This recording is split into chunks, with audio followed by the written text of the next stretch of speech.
Sa isang magulong lugar, dito siya napadpad kasama ang dalawang tao na pinakapinagkakatiwalaan niya, ang nagpapanggap na ama at ina niya sa isang palabas na tila isang napakalaking pelikula. Ngunit sa pagkakataong ito, siya mismo ang bida. Siya si Paul Braganza, isang 17 taong gulang na binata, at ngayon ay handa na siyang gampanan ang kanyang papel bilang isang pilay. Pilantod, lumpo. Lahat ng tawag na ito ay tila nakadikit na sa kanya sa mata ng mga taong nakakakita ng kanyang kalagayan. Suot niya ang isang malaking pantalon na napakaluwag upang magmukhang hindi pantay ang kanyang mga binti. Dalawang saklay ang kanyang bitbit, mukha itong luma sa paningin ng iba, ngunit hindi nila alam na ito'y vintage, gawa sa pinakamatibay na kahoy, at nagkakahalaga ng milyones.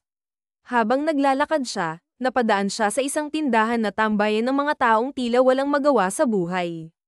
Sa isang tabi, may mga nagiinuman at naguumpukan.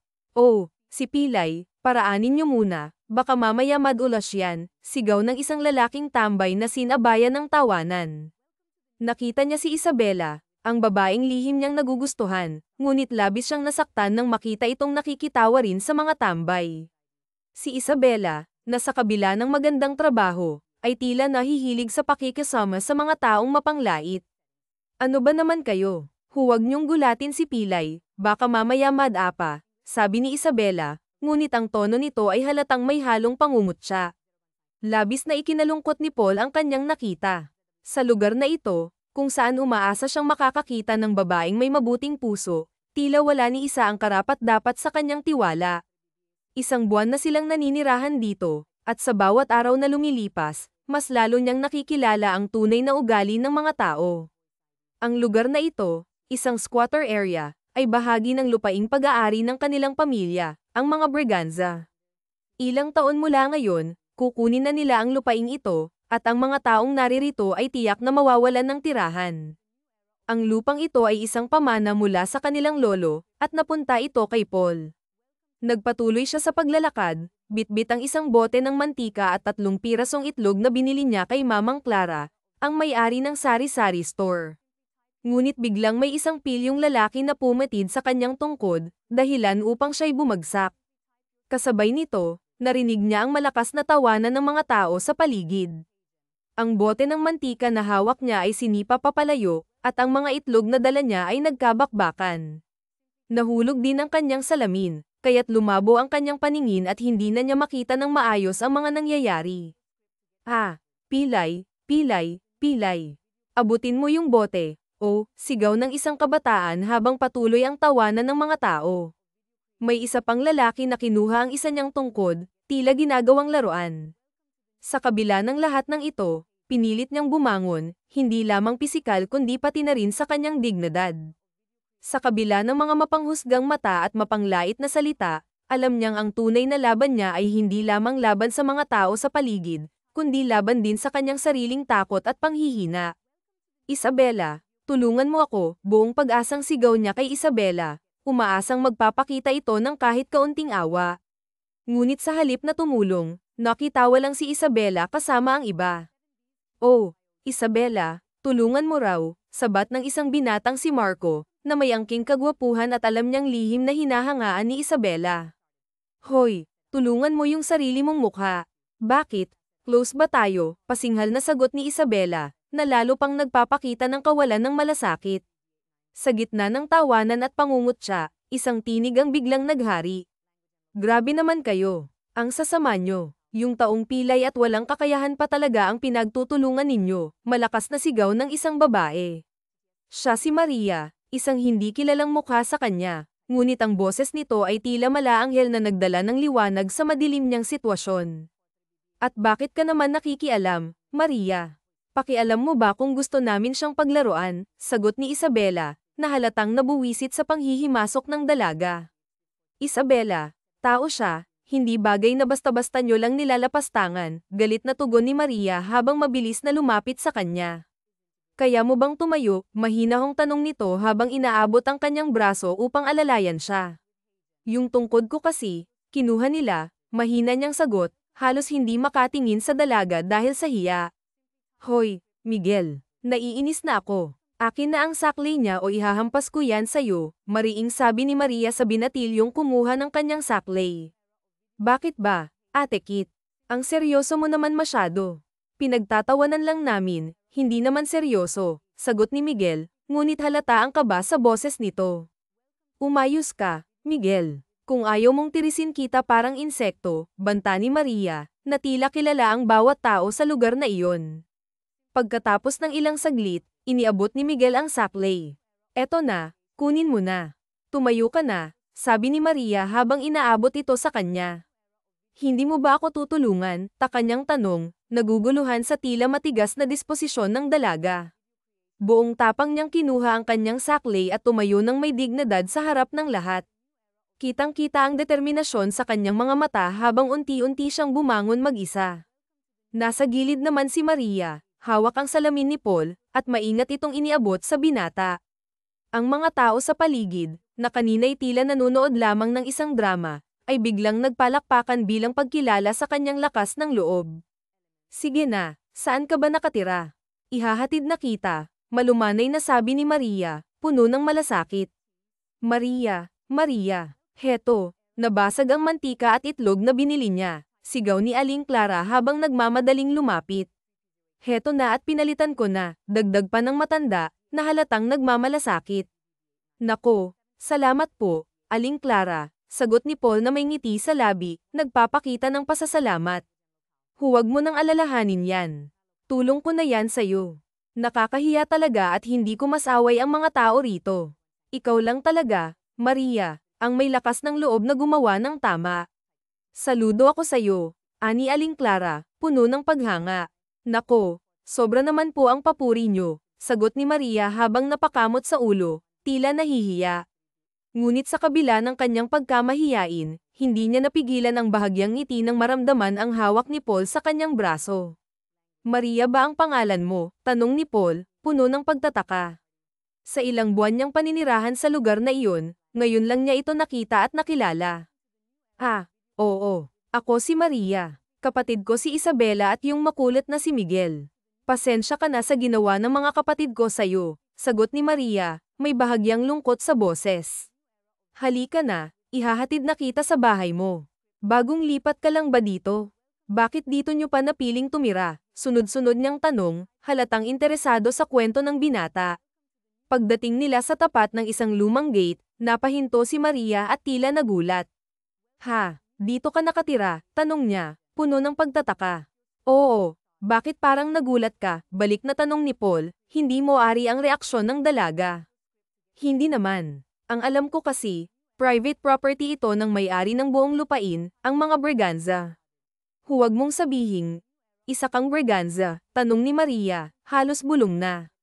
Oo, isa akong Braganza. Pero Katie wala lang kami rito. Ang mga magulang ko ang Katie wala ng mga Braganza, paliwanag ni Paul, tila nahihiya. Huwag ka nang magpaliwanag. Imposibleng titira sa lugar na ito ang isang lehitimong Braganza. Anak ba kayo sa labas o malayo kayong kamag-anak? Kung sa bagay, nakakadagdag din ng kumpiyansa kung Braganza ang apelyido mo, sagot ni Maria, may halong biro ngunit may bahid ng interes. Bakit, Maria? May problema ba sa pangalang Braganza? Tanong ni Paul, halatang nag-aalala. Ang mga Braganza, kilalang tao at sila ang may-ari ng buong lugar na ito. Pero huwag kang maingay sa iba, hindi nila alam, sagot ni Maria, pababa ang boses, tila nagbabala. Bakit naman? Tanong ni Paul, halos pabulong na rin. Kasi maraming mapagsamantalang tao, lalo ka na, PWD ka. Baka mamaya, pagsamantalahan ka pa nila o pasukin ang bahay ninyo. Sino bang kasama mo rito? Tanong ni Maria habang pasulyap-sulyap sa loob ng gate. Pumasok ka kaya para makilala mo ang itay at inay, iniaya ni Paul, may ngiti sa labi. Nag-alinlangan si Maria, ngunit sa huli, sumunod siya at pumasok sa loob ng bakuran. Pagpasok nila sa bahay, nadatnan nila ang dalawang matandang mag-asawa na halatang may pagmamalasakit sa binata. Inang, itay, siya po si Maria, ang mabait na babae na nakilala ko kanina sa labas. Ipinagtanggol niya po ako laban sa mga taong nanglalait at pinagtripan ako, buong pagpapakumbabang paliwanag ni Paul. Nako, maraming salamat sa'yo, Iya. Kung hindi dahil sa'yo, Baka kung ano pang nangyari sa anak namin, malugod na sambit ng kanyang inang, bakas ang pasasalamat sa boses nito. Nako, wala po yun, ginawa ko lang po ang nararapat. Ito po ang mga ipinabili ninyo sa kanya, sagot ni Maria habang iniaabot ang mantika at itlog. Kung may kailangan pa po kayo, i-text nyo lang po ako at isasabay ko na sa mga bibilhin ko sa grocery, dagdag pa niya, puno ng sinseridad.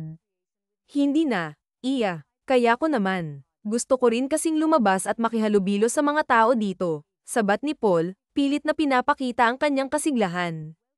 Oo nga pala, iya, may kinikilig dyan sa anak namin.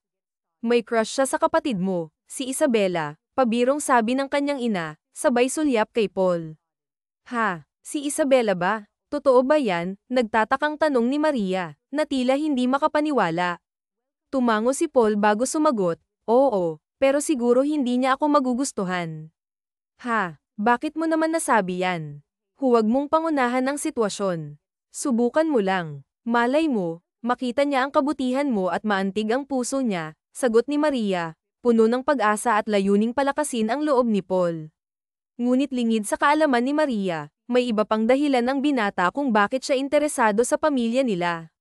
Ah, sige, magpapalam na ako. Kailangan ko nang magpahinga dahil may pasok pa ako mamaya, palam ni Maria. Anong trabaho mo? Tanong ni Paul, halatang interesado. Call center agent po ako.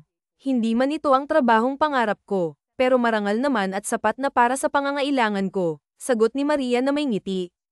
Tama ka dyan. Sana naman minsan makadalaw ako sa bahay niyo ni Isabela, sagot ni Paul na tila may halong kaba. Oo. Palagi namang nasa bahay si Isabela, lalo na ngayong kaka-endo niya lang, sagot ni Maria. Ano yung endo? Tanong ni Paul, na halatang hindi pamilyar sa termino.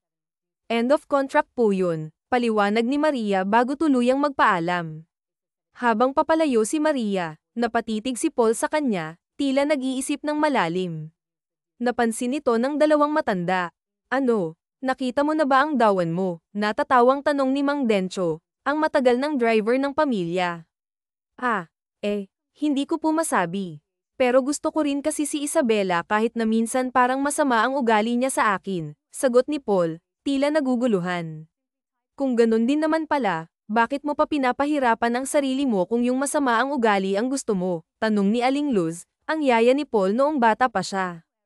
Inang, masyado naman po kayo. Malay nyo, tulad ko, nagpapanggap lang din siya, sagot ni Paul na may bahagyang tawa. Huwag kang magpadala sa panlabas na anyo, Iho. Maaaring si Maria ang may tunay na kabutihan. Sana hindi ka magkamali sa desisyon mo, payo ni Aling Luz, puno ng pagmamalasakit. Muli na namang napatingin si Paul sa labas ng bintana, at isang ngiti ang sumilay sa kanyang mga labi. Hindi niya maipaliwanag ang saya na nararamdaman. Kinabukasan, maaga pa lang ay lumabas na siya ng bahay, sa parehong oras kung kailan siya napagtripan ng mga tambay noong nakaraang araw. Laking pagtataka niya na halos wala ng tambay sa kalsada. May manggilan-ngilan na lamang, karamihan ay abala sa paghimas ng kanilang mga manok. Narinig niyang magkakaroon ng subang sa lugar nila maya-maya. Habang naglalakad, napansin niyang may ilang grupo ang nakatingin sa kanya, pero pinili niyang huwag na lang itong pansinin. Nagpatuloy siya hanggang sa huminto sa gilid ng pader. Mula sa malayo, nakita niyang bumaba ng tricycle si Maria. Hindi niya napigil ang makaramdam ng lihim na tuwa, pero sinikap niyang huwag magpahalata. Lingid sa kanyang kaalaman, may isang lalaking galit na galit sa kanya dahil sa pagtambay niya roon, ang ex-boyfriend ni Maria. Hoy, Pilay, anong ginagawa mo dito? May hinihintay ka ba? Si Maria ba o si Isabela? Ang taas ng pangarap mo, ha? Ang gaganda ng mga anak ni Mang Kanor, tapos ikaw, pasiga na sabi ng lalaking si Marco.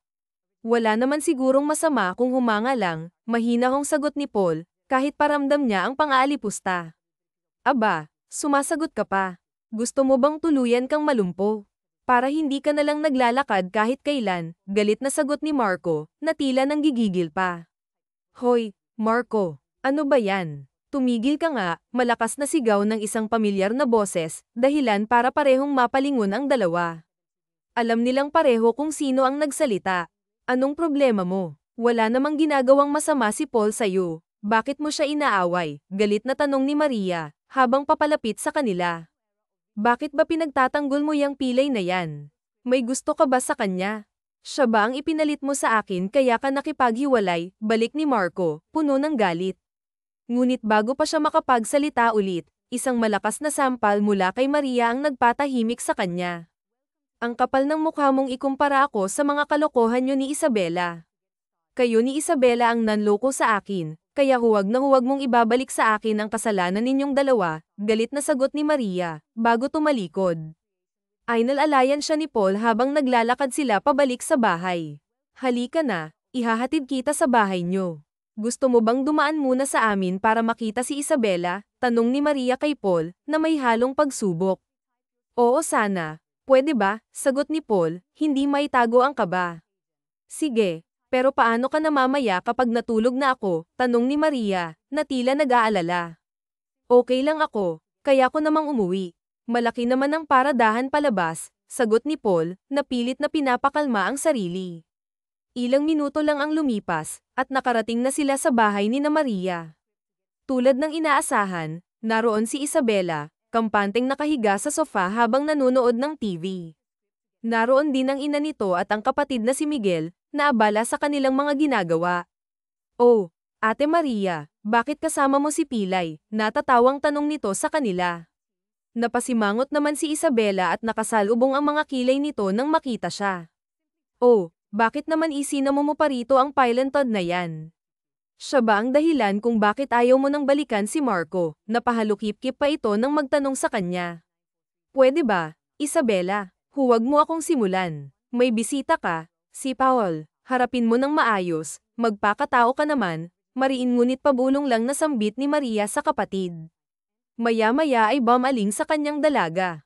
Jacob, mauna na muna ako ha, umupo ka muna, tinuro pa nito ang sofa.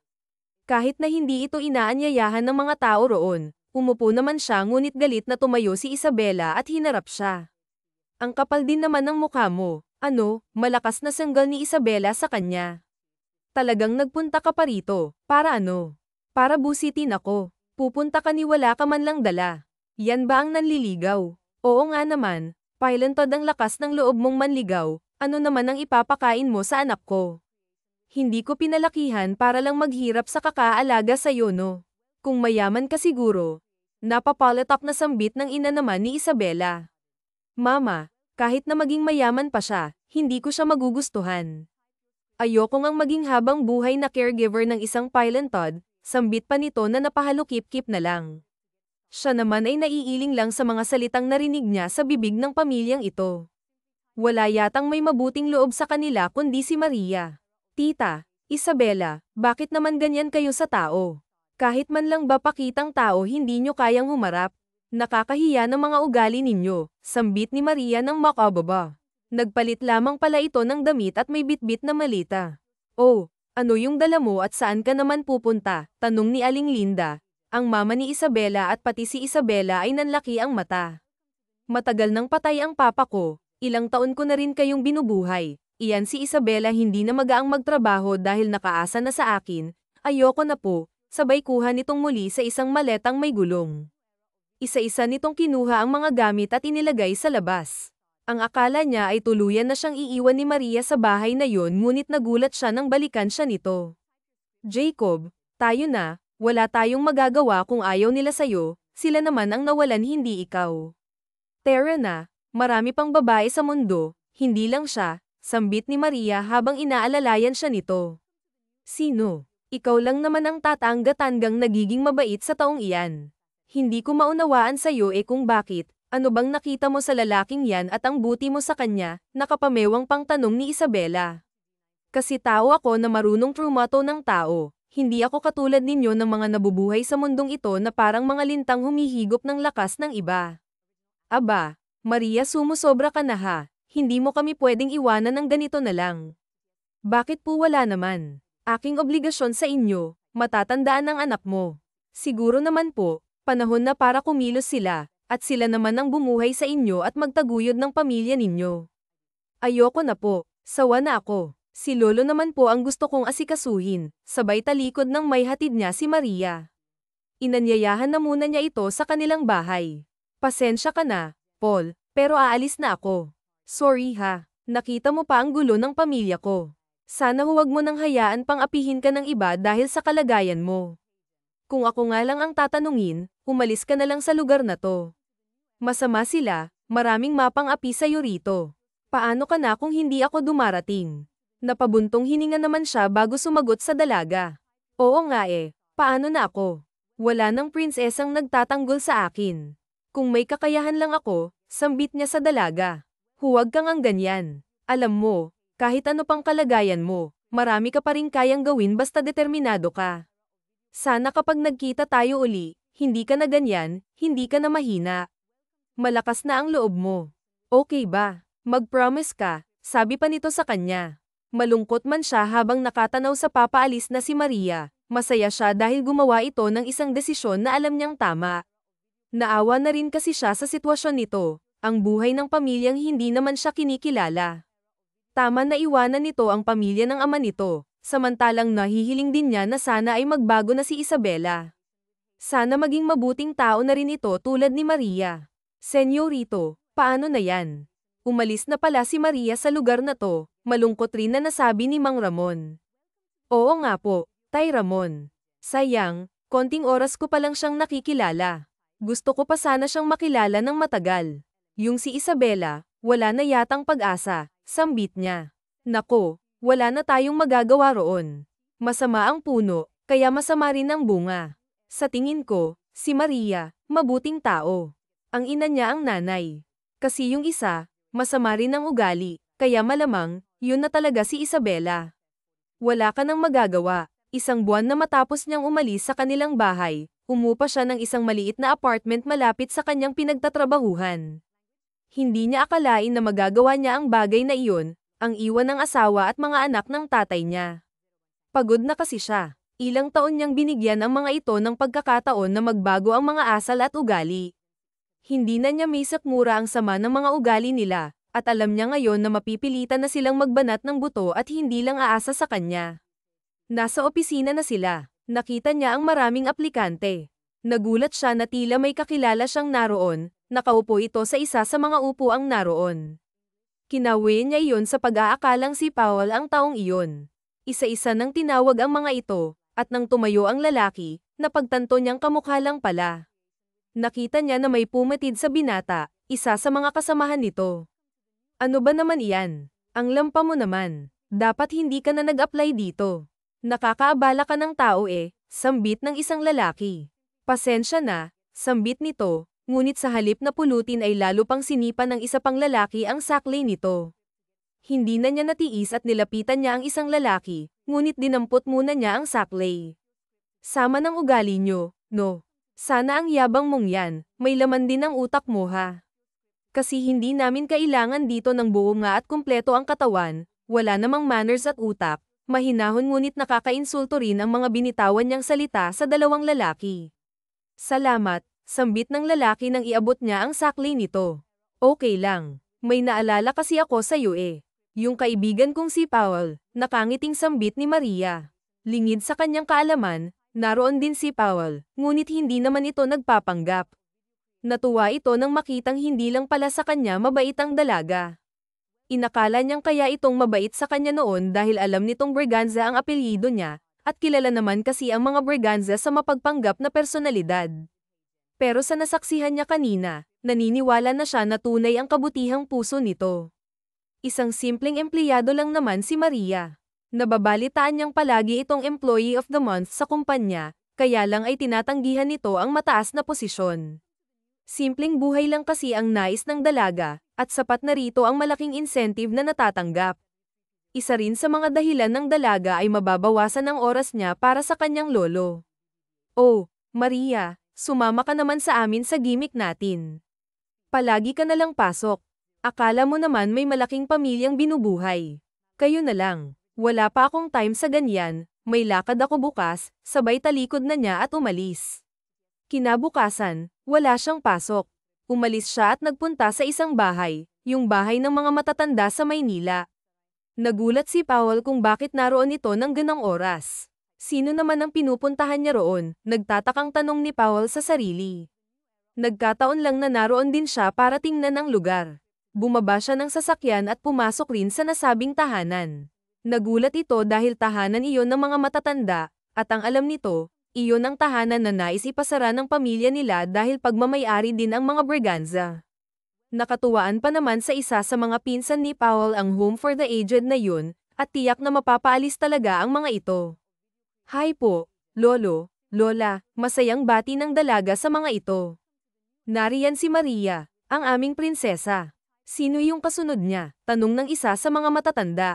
Alin? Yung lalaking nakasombrero, mukhang doon ng mga oras na yun ay nasa normal niya siyang itsura. Alam niyang hindi naman siya makikilala ni Maria dahil malayo ang itsura niya sa pagiging pilay at sa kanyang normal na mukha. Gwapo siya at matipuno, lalo na kung formal ang kasuotan niya. Nang mapalingon naman ang dalaga, nakita nitong dumiretso siya sa loob ng office.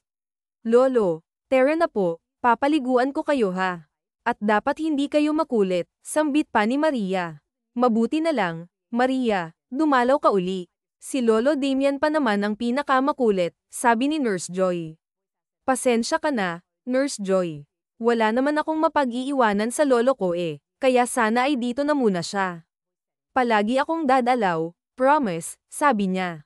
Si Nurse Joy na nangangalaga sa kanyang lolo, ama ng kanyang papa. Si Lolo Damian, kaya lang ipinadala ng asawa ni Aiton ng matanda, nang mamatay ang tatay niya, ayaw man niya noon ay wala siyang nagawa dahil wala pa siyang kakayahang alagaan ng lolo niya. Okay lang. Ano ka ba? Walang problema. Buti nga regular ang dalaw mo rito at nagbibigay ka talaga ng budget para sa lolo mo. Yung iba, wala talaga. Pero alam mo, may problema. Kukunin na ng mga Braganza ang bahay na to, sabi pa ni Nurse Joy. Ano? Paano na ang iba pang matatanda? Nag-aalala niyang tanong. Yung lalaki kanina, siguro Braganza yun, sabi pang muli ng nurse. Nakita nga niyang lumabas ang lalaki, kaya naman naglakas siya ng loob na lapitan ito. Sandali lang, Miss, sigaw at tawag ni Maria. Napalingon naman ito kasama ang namumuno ng buong tahanan. Isa ka bang Braganza? Nagulat naman si Powell at nag-aalalang baka makilala siya ni Maria. Oo, bakit pinatapang niya ang boses niya upang hindi siya nito makilala? Baka naman pwedeng palampasin mo na ang bahay na to. Kawawa naman ang mga matatanda, wala na silang ibang pupuntahan. Yung lolo ko, pwede ko pang gawan ng paraan, pero paano yung ibang kinalimutan na ng mga pamilya nila? Magkakapamilya na kami rito, baka naman pwede niyong i-donate na lang ito, may pakikiusap na tanong ni Maria. Pasensya ka na, hindi lahat ng taong katulad mong may malasakit. Wala akong magagawa para dito. Tatalikod na sana ito nang bigla pa rin siyang magsalita. Bakit kasi kung sino pa yung mga mayayaman, sila pa yung mga ramot. Kung sino pa yung may kakayanan, sila pa yung ayaw magbigay sa kapwa. Tingin nyo, deserve nyo ang yaman nyo. Makakatulog ka kaya sa gabi sa malambot na kama habang ang mga matatandang ito matutulog at magpapakalat-kalat patungkol sa usapin yan. Ganoon naman pala, hindi mo tatanungin kung wala kang dahilan. Kung ano man ang dahilan mo, sana hindi mo panoorin lang ang mga bagay na alam mong mali at pwede mo pang itama. Huwag mong paglaruan ang paligid mo, at sana makita mo ang tunay na dahilan ang lahat ng mga bagay na ginagawa mo hindi lang para sa sarili mong kasiyahan, mariing sambit ng dalaga sa kanya. At dahil maaaring alam na nito kung sino siya, napatitig siya sa mga mata ni Maria at naisip niyang tila nalalaman ito sa pagkatao niya. Tinalikuran siya nito at tuluyang lumakad palayo. Naiwan naman siyang tila natatauhan at nagtataka sa ikinilos ng dalaga. Nasundan pa ang mga araw na nagpupunta roon si Powell kahit na wala roon ang dalaga. Palihim niyang tinutulungan ang mga matatanda, at nagpapakilala siya bilang Job Braganza. Ayho ka nga uli, makulit na tanong ng lolo ni Maria sa kanya. Jacob nga ho ang pangalan ko, magalang niyang sagot. Yung Paul na pilay. Yung ipinakilala ng aming mahal na prinsesa, at nagtalunan ang mga ito, tuwang-tuwa sa mga naiisip doon. Napagtanto ng binata na maaaring ikinikwento siya ni Maria sa mga ito. Alam mo ba, yung prinsesa namin umiibig sa isang pilay na ang pangalan ay Paul, Iho. Kilala mo ba yon? Tanong muli ng matanda. Napapakamot na lang siya sa mga pinagsasasabi ng mga ito tungkol sa dalaga, at hindi nga niya maaming siya ang lalaking yun na nagpapanggap lang. Nako, ang sabi ni prinsesa, kapag hindi raw nagbago ang pilay at nagbalik sa tunay nitong anyo, Baka raw hindi na sila magkatuluyan, paliwanag naman ni Aling Mercedes. Po, ganoon po ba ang sabi niya? Natatarantang tanong ni Powell. Nako, huwag kang nagpapaniwala sa kanila, Sir Paul. Hindi lahat ng mga sinasabi nila ay galing talaga sa tinatawag nilang prinsesang si Maria, kaya pagpasensyahan mo na lang dahil ang ilan sa kanila ay may Alzheimer na, paalala pa ni Nurse Joy sa kanya. Kinabukasan, malungkot na pumasok si Maria sa office nila. Inaalala pa rin niya kasi ang tungkol sa gagawing pagkuha ng mga briganza sa bahay ng mga matatanda, samantalang lahat ng mga kasamahan niya sa buong building ay nagkakagulo dahil mayroong reshuffle na mangyayari. Oh, bakit? Anong problema? Tanong niya sa kaibigang si Gani. Hay nako, may mga trainee, isa PWD. Ayokong humawak nun. Ay nako, hindi lang isa, 3 silang pilotod, gigil na sabi naman ni Maria. Bakit naman kayo naiinis? Hindi lang naman tayong mga normal ang katawan ng may karapatang maghanap buhay. Ay nako, Maria, umariba na naman yang bait-baitan mo. Kaya kainapin ng madrasta at kapatid mong hilaw. Oy, bakit naman nadamay ang buhay ko rito? Kayo talaga, wala na naman kayong magawa. Sige na, ako na sa mga PWD at trainee, sambit pa niya sa mga kasamahan. Hindi naman niya ito masisisi dahil noong nakaraang taon ay nahirapan ang mga ito sa mga trainee na may mga kapansanan. Bakit ba kasi nauso yung pagtanggap ng mga ganyan? Inis namang sabi ni Maria. Tumigil na nga kayo. Tama ang G ang kumpanya natin. Wala naman dapat diskriminasyon sa mga taong tulad nila. Anong malay natin, mas matalino pa pala sila at mas may maiaambag sa trabahong ito, paliwanag naman ni Maria sa mga kasama. Nako, tama na nga. Mamaya simbahan ang labas natin, may pastora na o kaya madre, mano po sister, palatak ng mga ito at sabay-sabay na nagtawanan. Naiiling na lang si Maria para sa mga taong tulad ng mga kasama niya. Tila ba kahit saan siya magpunta ay mayroong mga taong mapanghusga sa kapwa. Bakit ba kung sino pa ang may kakayahan, sila pa yung mga taong ayaw tumulong, na itanong na naman niya sa kanyang sarili. Sinimulan na nga nila ang pagte-training. Hindi niya akalain na ang isa sa mga disabled person na matuturuan niya ay si Powell. Napangiti siya nang makilala ang binata. Jacob, ikaw ba talaga yan? Malaki at namimilog ang bibig niya habang tinatakpan ang bibig ng 2 palad. Maria, kumusta ka? Alam mo, hindi ko akalaing nandito ka. Nauutal pang sagot ni Powell kahit na alam naman talaga nito na naroon si Maria dahil pagmamayari ng mga briganza ang buong building talaga. Naniniguro pa ang tanong ni Maria dahil ang hindi alam ng binata, kilala na niya ito. Hinihintay lamang ni Maria na sabihin ng binata ang katotohanan sa kanya. Oo naman, sagot nitong muli sa kanya na tila ba natitigilan. Simula noon ay naging masaya ang bawat araw sa pagtatrabaho ni Powell. Natutuwa siyang makita ang dalaga habang tinuturuan siya nito ng mga dapat niyang gawin. Jacob, kumain ka na ba? Tanong nito sa kanya nang dumating ito. Hindi pa nga, kakain pa lang ako sa pantry, sagot naman niya sa dalaga. Sige, sabay na tayo, sabi ni Maria at masaya nitong kinuha ang mga saklay ni Powell at inalalayan ng binata patungo sa pantry nila. Nagtaka sila dahil napansin nilang nagtatawanan ng ilang mga empleyado nang makita silang paparating habang inaalalayan siya ng dalaga. Ah, Maria, mabuti pa mauna ka na, mamaya na lang ako, kasi napapansin kong hindi ka na nila sinasabayan dahil sa akin, sabi niya ng pabulong sa dalaga. Hay, hayaan mo yang mga yan. Wala akong pakialam sa mga taong mababaw mag-isip. Ano bang gusto mo? Maapektuhan ang buhay natin dahil sa mga taong yan. Walang pakialam na sumabay pa rin sa kanya sa paglalakad ang dalagang si Maria. Oy, nariyan na yung pilotod na may mabait na jowa, pasiga na sabi ni Gani, yung dati niyang kaibigan, may pagkabading ito at mahilig mang-Alaska. Gani, hindi jowa ang tawag dyan, siya ang asawa ng pilay. Anong pangalan niya? Pasiga na sambit ni Maria na tila gumagawa ng cheering. Maria Milan, siya ang asawa ng pilay.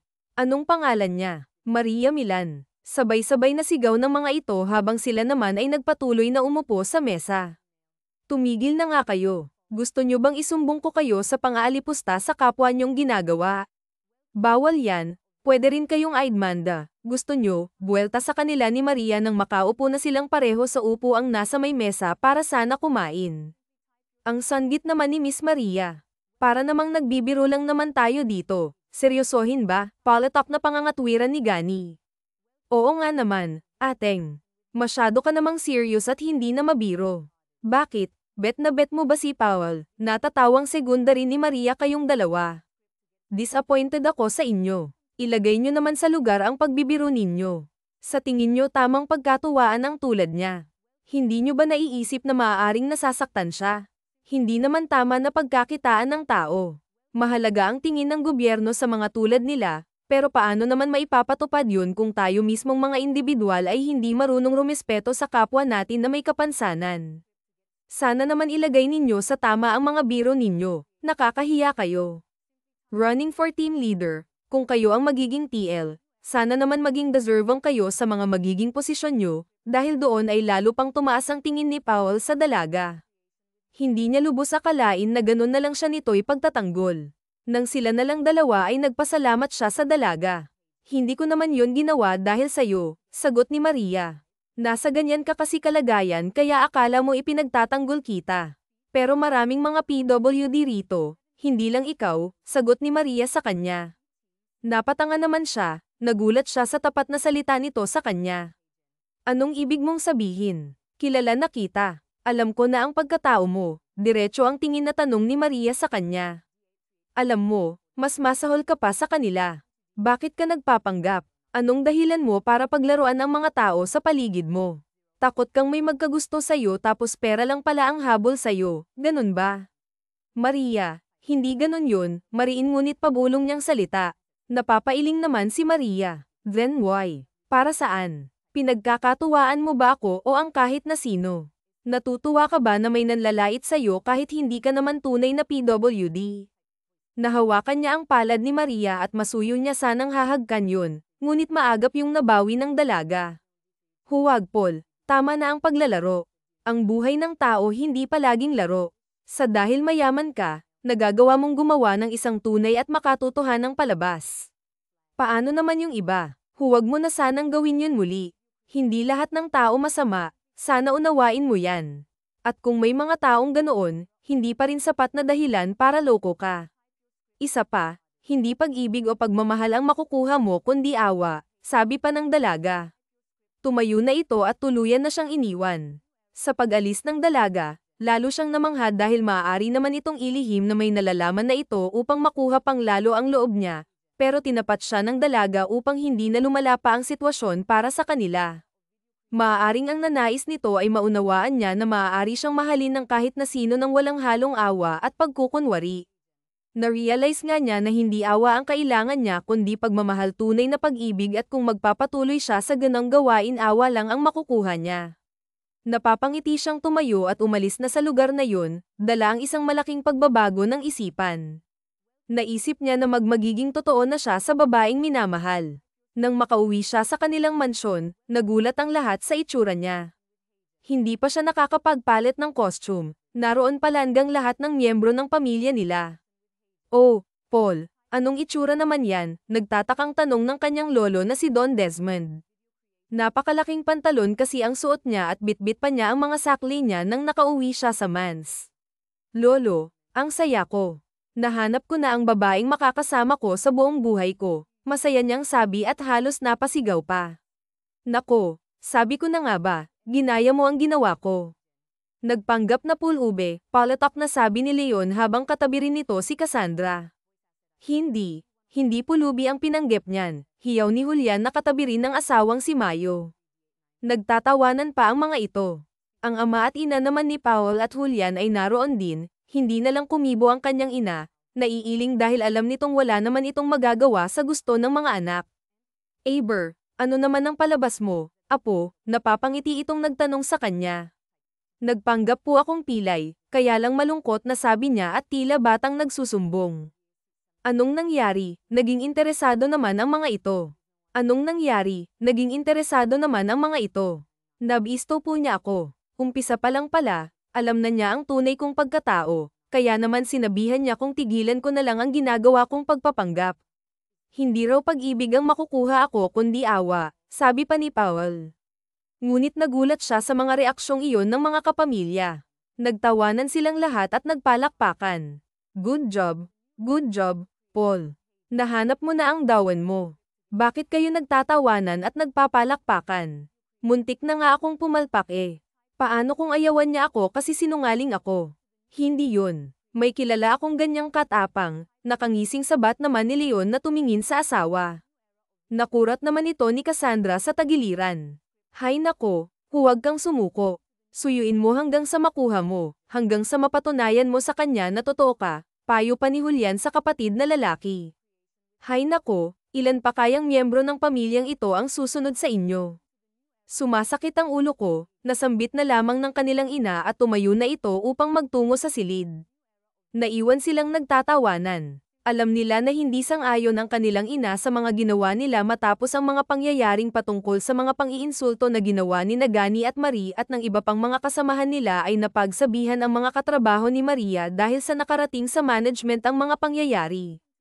Kinabukasan, humingi sa dalaga ang dalawa ng paumanhin. Sorry na, girl. Patawarin mo na kami. Inaamin naman namin na kami naman talaga ang mali, sambit ni Maria. Oo nga, girl. Sorry na, sambit rin ni Gani. Okay na sa akin. Wala na yun. Pero sa mga PWD na tulad nila kayo mag-sorry, sabay turo niya sa dalawa pang PWD na naroon. Hindi na nakapasok pa si Powell simula nang mag-usap sila. Nasaan na si Powell, Maria? Oo nga, wala na ba yung husband tabi mo? Pabiro namang tanong ni Maria. Nagsimula ka na naman. Trabaho na, pasinghal niyang sagot kay Maria sabay talikod niya. Masaya siya dahil maayos na ang lahat sa trabaho niya, pero malungkot siya kasi hindi na niya makikita si Powell. Minsan niyang naidasal sa sarili na sana tunay na lang na PWD ang binata, na sana hindi na lang pagpapanggap ang lahat. Sana malaya siyang mahalin ng binata. Sana walang pader na nakaharang sa kanila ngayon. Hindi tayo para sa isa't isa, Paul. Langit ka at lupa lang ako, nasambit ni Maria sa sarili. Lumipas ang isang buwan na hindi na sila muling nagkita pa ni Powell. Damalang din ang pagpunta niya sa bahay ng mga matatanda dahil naging abala siya sa trabaho. Nang araw na iyon ay day off niya kaya naman naroon siya sa bahay ng mga matatanda. Lolo, matigas ang ulo. Tara na, papaliguan ko na po kayo, sambit pa niya sa kanyang lolo na si Mang Damian. Ayoko nga eh, nahihiya ako. Gusto ko boy rin ang magpapaligo sa akin, sabay takbo ng kanyang lolo palabas ng gate. Mabilis naman niyang nahabol ang matanda. Lolo, ngunit napahinto ang matandang lalaki nang may makitang lalaki na papasok sa loob ng gate. Nagulat ito ngunit biglang ngumiti dahil nakilala niya ang binata. Ay, dumating ka. Dumating na ang magpapaligo sa akin. Halika na, anak, paliguan mo na ang tatay, masayang sambit ng matanda na nagmimistulang bata. Lo, hindi po pwede. Hindi nyo naman po siya kilala eh, nasabi niya nang hindi tinitingnan ng binata. Ah, ako po ba ang hinihintay mo, lolo? Tara na po, maliligo na tayo.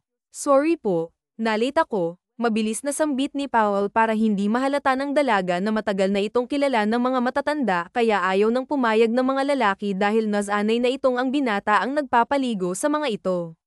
Bakit ba kasi ikaw magpapaligo? Dapat boys sa mga boys, pabulong na lang nasambit ni Powell sa kanya samantalang nanlalaki ang mga mata niya nang makilala ang binata. Alam niyang si Powell yun, ang tunay na Powell, yung walang halong pagbabalat kayo. Wala naman kasing nagtatagal na lalaking volunteer kaya naman kami na lang. Tsaka wala naman sa aming mali siya yan, para na silang mga batang paslit, nauutal na naisagot niya kahit na hindi pa rin siya makapaniwala na ang binata ang nasa harap niya. Sige na. Ako nang bahala sa lahat ng mga lolo na papaliguan, sambit nito sa kanya. Sige, tatawagin ko yung ibang lolo, sagot din niya sa binata at nangingiting iniwan nito upang tawagin ang ibang matatandang lalaki na papaliguan nito. May ilang oras na siyang nagpapaligo sa lahat ng mga lalaking matanda ng isang lolo ang hindi nila inaasahang magtatantrums at nagalit kay Paul. Anong pangalan mo? Sino ka ba? Galit itong kumuha ng tabo at tangkang ihahampas sa ulo niya. Sino ka sabi? Aba, ihahampas ko sa ulo mo Ireng tabo. Nagagalit na banta ng isa sa mga lolo. Nako, lolo, huwag po, masakit yan. Baka po magkabukol ako. Ay, kung ganon ay sino ka nga? Ayaw mong magsalita, nakaamba na naman ang kamay nito para pukpukin siya.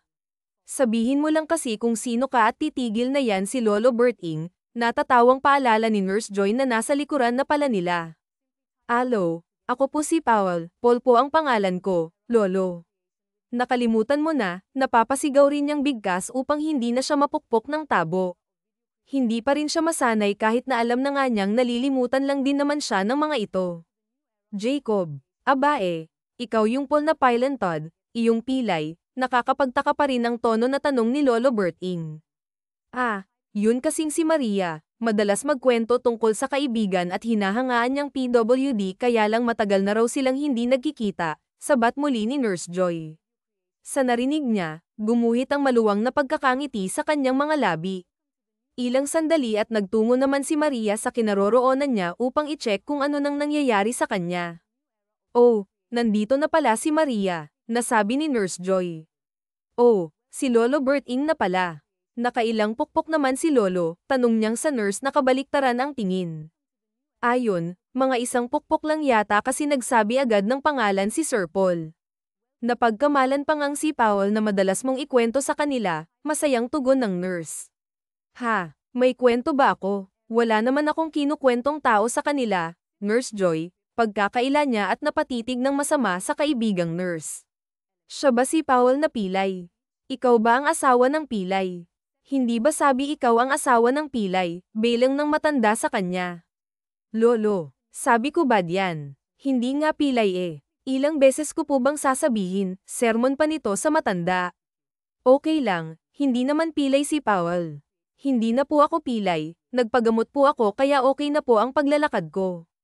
Oh, hindi na pala eh. Sige na, tapusin mo ng palaygo ko at nilalamig na ako, nanginginig pang sambit ng matanda habang yakap ang sarili.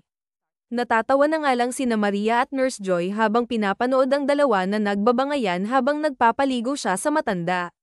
Lumipas ang oras na yon at oras na ng kainan. Naroon pa rin siya at nakatunghay sa lahat ng mga matatandang inaalagaan ni na Maria at ng iba pang volunteer. Naisip niyang sana nga ay pumayag ang pinsan niyang si William na ibigay sa kanya ang kahilingan niyang ipaubaya na lang ang bahay na yon para sa mga matatanda. Kain ka muna, nagulat pa siya nang makita ang isang pinggang may lamang pagkain. Kinuha naman niya ang pagkain mula sa mga kamay ni Maria. Umupo ito sa tabi niya habang nakatingin sa kanya. Ikaw, hindi ka ba kakain? Naiilang niyang tanong sa dalaga. Okay lang, busog pa ako. Kamusta ka naman, Paul Braganza? Tanong nito sa kanya at kamaantak naman siyang mahiriinin. Oh, sandali, kukuha kita ng tubig. Natataranta naman itong tumayo at kumuha ng tubig sa loob. Ilang minuto nang makabalik ito at mabilis na ibinigay sa kanya ang isang basong tubig. Salamat, sagot niya nang mainom ang tubig mula sa baso at ibinalik sa dalaga. Grabe, nataranta ka naman, tinanong ka lang eh.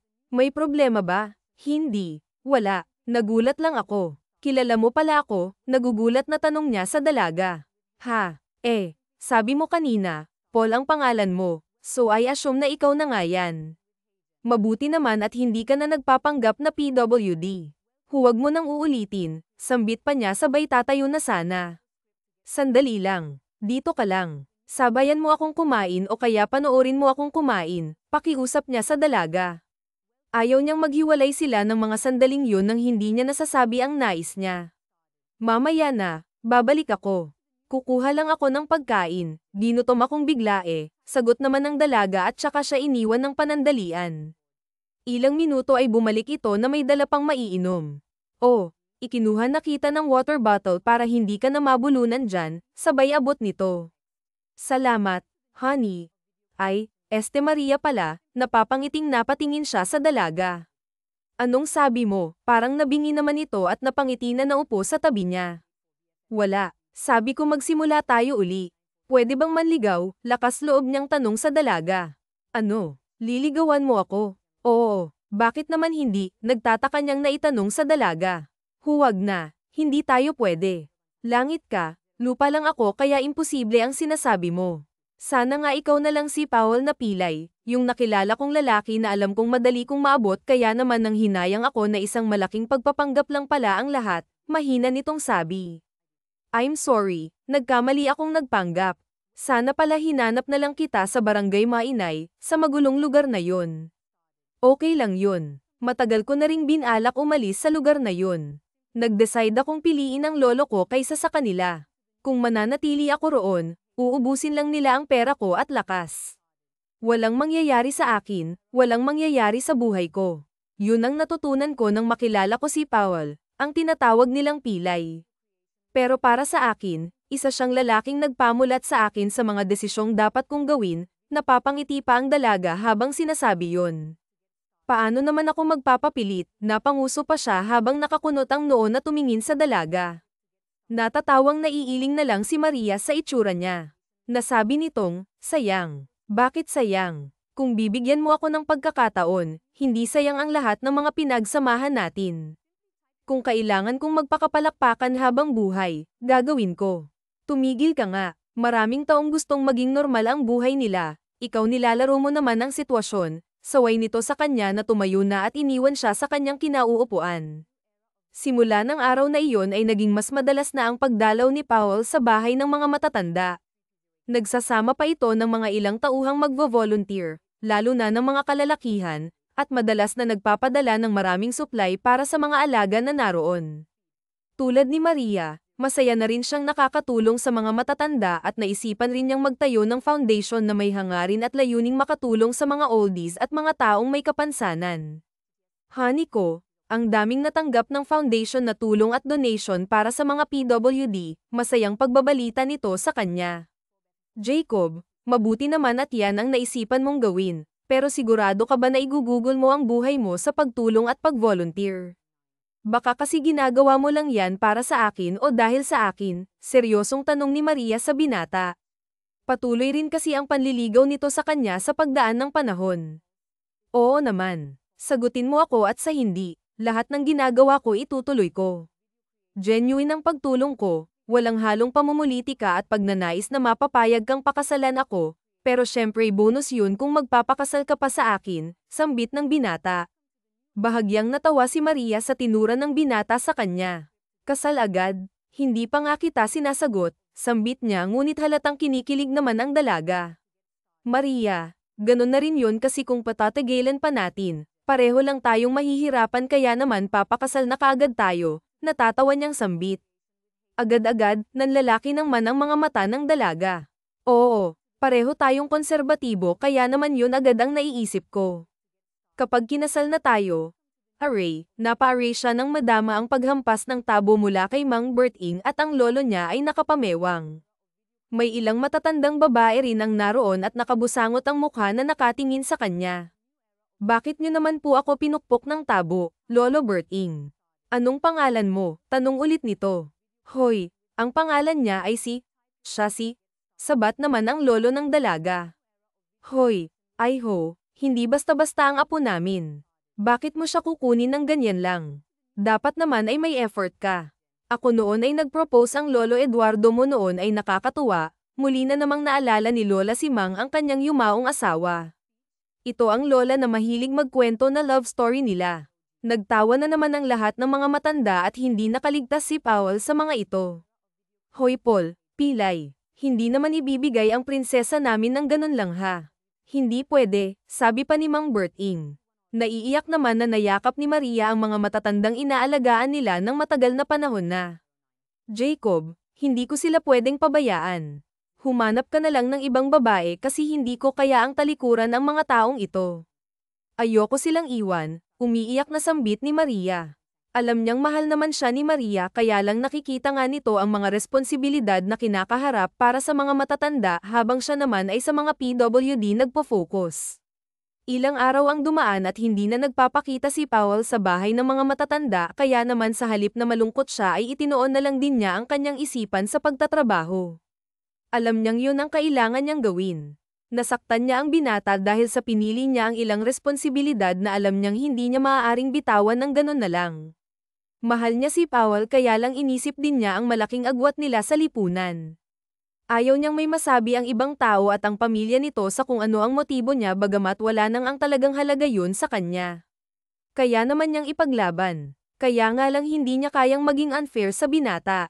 Maaari kasing mahati ang oras at atensyon niya kung ipipilit niya, baka hindi niya lang maibigay ang maligayang buhay may pamilya sa lalaking mahal niya kaya pinili na lang niyang palayain ito at huwag nang simulan pa ang isang relasyon na maaaring mahirapan lang silang pareho. Nagulat ang lahat sa malakas na tugtugan sa kanilang opisina. Lahat ay napatigil sa mga ginagawa. Siya ay may kausap ng mga sandaling yun sa kanyang linya ngunit unti-unting naaga ng mga ito ang atensyon niya. Isang awiting may title na, You Are the Reason, ang inaawit ng isang pamilyar na boses at naririnig niya ang napakaraming backup singer nito na mga pamilyar din sa kanya ang mga tinig. Napatingin siya sa isang pumapasok sa loob ng kanilang opisina. Sina Lolo Damian, Bert Ing at Ben kasama ang ilang mga lola. May mga dala pang musical instrument na animoy mga rolling ang mga matatanda. Huling pumasok ang may dalang gitara habang umaawit. Napatayo naman siya at nangingilid ang luha sa kanyang mga mata. Miss na niya si Powell at ang akala niya hindi na siya babalikan pa nito. Mahal kong Maria Milan, sana naman ay tanggapin mo ang alok ko siyong maging asawa ko. Pwede bang sabay natin silang alagaan? Hindi natin kailangang iwan sila. Handa kong damayan ka at samahan sa lahat ng mga responsibilidad na nakaatang sayo. Alam kong mahal na mahal mo sila dahil pamilya na ang turing mo sa kanila. Pwede ko ring gawin yon. Mahal kita kaya mahal ko ang kahit na sinong mahal mo. Mahal kita. Sana pumayag kang samahan kita sa lahat ng mga mabubuti mong hangarin sa buhay.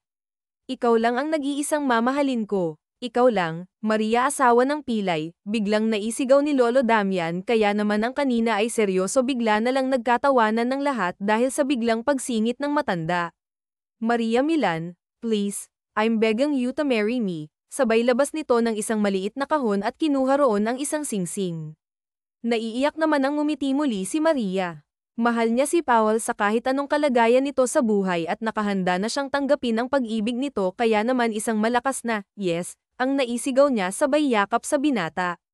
I love you, pilay, bulong niya sa binata naman ng malakas si Powell at nayakap siya. Hindi na rin ito napigil ang halikan siya kahit na nasa gitna sila ng napakaraming tao. Nagtitilian ang mga kasamahan niya sa trabaho at ang lahat ay masayang-masaya sa nasaksihan nilang proposal ni Powell Braganza. Aray, isang malakas na pukpok na naman ang tinamo niya mula kay Lolo Bert Ing. Lolo, bakit na naman po? Natatawa nilang tanong sa matanda. Tirahan mo naman sa kasal ninyo. Inubos mo na ang labi ng prinsesa namin, pagalit na sambit nito. Tsaka sino ka ba? Abay, oo nga, nasaan na naman ba tayo? Saan ba tayo dinala reng pilay na ito? Bulalas ng mga matatanda, si Lolo talaga oh. Nandito pa rin tayo sa harap ng prinsesa ninyo, sabay ay nagtawanan na lang silang. Lahat dahil sa mga pangyayari matapos ang ilang buwang paghahanda ng kanilang kasal, masaya ang lahat na isang simpleng kasalan lamang ang kanilang ginawa. Hindi na nila ninais pang magarbong selebrasyon. Lahat ng mga matitirang budget nila ay inilalaan nila para sa bagong pagpapagawa ng matitirahan ng mga matatanda. Lahat sila ay naging masaya. Lahat ay naroon sa kanilang kasal. Nakilala na rin ni Maria ang dalawang asawa ng kapatid at pinsan ni Powell, sina Cassandra at Mayo, na nagbigay ng masayang pagbati sa kanya at pag-welcome sa pamilya Braganza. Samantalang hindi na kinulit pa ni Powell ang pinsang si William. Nag-donate naman kasi ng malaking halaga sina Leon Braganza para sa pagpapatayo ng bagong bahay ng mga matatanda. Ilang kabang bigas rin ang ibinigay ni na Julian Braganza bilang yun na lang ang hinihiling nilang regalo ng mga ito para sa kanilang kasal. Simple pero napakaligaya ng naganap na seremonya ng kanilang kasal. Tulad ng dati, naiiyak na naman ang mama ni Napol dahil hindi rin yun ang ninais nito para sa ikalawang anak na lalaki. Tumalikod na naman sa malaking oportunidad ang anak niyang si Powell dahil pinili nitong maging volunteer for life para sa mga PWD at mga alalay. Masaya siya sa kanyang napiling daan na tahakin. Noon, akala niya isang malaking kalokohan ang ginawa ng kuya niya na pagtalikod sa malaking posisyon para sa kanilang pangalan. Ngayon niya naunawaan na kapag iba ang idinikta ng puso mo at doon ka magiging masaya, walang panghihinayang mo itong susundin at iiwan ang lahat ng yaman para masunod ang puso na alam mong may tamang dikta ng isipan. Honey ko, sa La Union tayo magbakasyon, tanong ni Powell sa asawang si Maria. Huwag na, honey ko, sa Tagaytay na lang tayo para malapit at malamig, simpleng tugon ni Maria sa asawang naglalambing. Malamig din naman sa La Union, honey ko, katwiran ni Powell. Pero alam naman niya na ayaw lang ni Maria na mapagastos sila ng mahal. Iyon ang asawa niya, kontento ito sa mga simpleng bagay na magagawa niyang ibigay. Ilang buwan na silang kasal ay hindi pa sila nakakapag-honeymoon dahil tinapos pa nila ang konstruksyon ng bahay ng mga alalay. Noon lang yun natapos kaya naman ang maunawang si Paul noon lang nagsimulang humiling. Maya-maya ay narinig nilang nagkakaingay sa labas ng gate. Tinawag sila ng isa sa mga kawani ng bahay. Bakit po, sir, ma'am? May nanggugulo po sa labas. Kilala niyo raw po siya, sabi ni Berto, isa sa mga lalaking volunteer. Bumaba naman sila kaagad para tingnan ang nanggugulo. Sino ho kayo? Tanong ni Maria. Anak, tulungan mo ako. Wala na akong mapupuntahan. Iniwan na ako ng mga kapatid mo. Nagsipag-asawa na sila. Wala na akong matutuluyan. Nagdemolish na sa lugar natin, umiiyak at nagmamakaawang sambit ng tiya niya. Nagkatinginan na naman sila ni Powell. Ipinasa ko kasi kay William ang pamamahala noon. Sorry, honey ko. Di ko pala dapat ginawa yun. Pero tiniyak ko namang may pabahay na lilipatan. Kinamkam ng mga kapatid ko ang bahay na relocation kasi sa kanila raw ang bahay na tinitirahan namin. Patawarin mo ako, Maria, sa nagawa ko sa iyo at sa lolo mo. Sana ay tanggapin mo ako sa bahay mo, umiiyak na sambit ng kanyang tiyahin. Sige po, tatanggapin ko po kayo pero kailangan niyo pong tumulong dito as volunteer. Hindi pa po kayo mahina para alagaan. Kayo po ang mag-aalaga sa ilang matatanda. Ayos lang po ba yun sa inyo? Magalang at mahinahong tanong ni Maria sa tiyahin. Mabilis namang tumango ang tiyahin niya at nagpasalamat sa pagpapatawad niya at pagtanggap muli rito. Salamat, Maria. Kaya ka pinagpala ng Diyos. Mabuti kang tao. Umalis sila at nagtungo sa Tagaytay para sa kanilang honeymoon. Doon ay inilaan naman nila ang kanilang sarili para sa isa't isa. Honey, sorry kasi pinaghintay kita kahit kasal na tayo. Thank you so much sa pag-unawa mo at pagmamahal. Ipinulupot ang dalawang braso niya sa leeg ng asawa. Honey ko naman, pinag-usapan na natin yan, di ba? Pareho nating ay lalaan muna ang oras sa kanila. Tapos ngayon, ito na ang oras ko.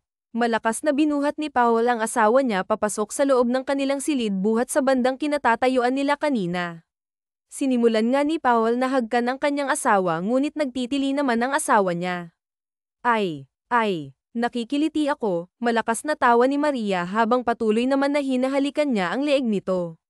Ano ba naman yan, honey ko? Paano naman nating gagawin to nang hindi ka nakikiliti? Napapakamot na tanong ni Paul sa kanyang asawa. Sige na nga, isa pa. Ready na ako, sabi nito ngunit nang sunggaban niya ito ay bumunghalit na naman ng tawa ang asawa niya kaya naman pinatay na niya ang ilaw na nagbibigay ng tanglaw sa kanila at sa gitna ng dilim ay pinagsaluhan nila ang kanilang buong magdamag at unang gabi ng pagsasama. Lumipas ang halos 1 taon bago nabuntis si Maria at yun na nga ang araw ng panganganak nito. Naroon ang mga matatanda dahil sa bahay landang mangganganak si Maria habang hinihintay ang doktor na magpapaanak sa kanya. Ilan kaya ang magiging anak ng prinsesa? Tanong ng isa sa mga matatanda. 1 o 2 babae, sigaw ni Mang Demian na lolo ni Maria. Hindi, baka 3 o 4, sambit ng isa pang matanda. Ano ba? Ginawa niyo namang baboy ang prinsesa. Tama na ang isa. Ayokong mahirapan siya, naiiyak pang sigaw ng isang matanda. Lahat sila ay nag-aalala para sa kanilang prinsesa. Nako, huwag po kayong mag-alala lahat, mga lolo at lola. 2 lang po ang nasa sinapupunan ni Maria kaya kambal lang po ang isisilang niya. Natatawang inalo at inakay na lang ng mga volunteer ang mga matatanda. Makalipas pang ang 1 oras ay matagumpay na nanganak si Maria. Isinilang niya ang 2 sanggol na babae at lalaki. Pinangalanan nila itong Jake at Jackie. Mula noon ay pinalaki nila ang kanilang mga anak at masaya silang nagkasama-sama.